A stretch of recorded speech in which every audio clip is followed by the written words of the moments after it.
Ayan ang payong oh. Rolly is withdrawing some money from BDO.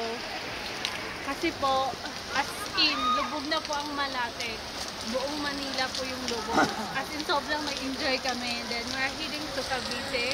Or maybe we can find some hotels wherein they can accommodate us just for a night.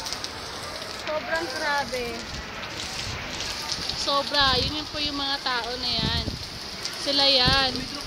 Kasi sobrang mahangin. Kanina lumipad po yung payong namin. Really bad.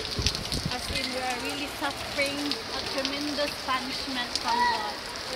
I think this is God's wrath. Oh my God! Basang-basa po kami as in, sobra. Ayan, tapos na ba pag-withdraw ng pera? Oo. Sige na, para makabiyahe na kami. And we are thinking whether we can take LRT because there's no more jeepneys.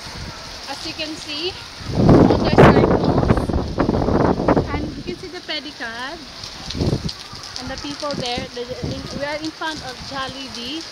And then, everyone is enjoying the weather. Hoy, basta na po ko dito. Kumuha ka ba ng pants ko?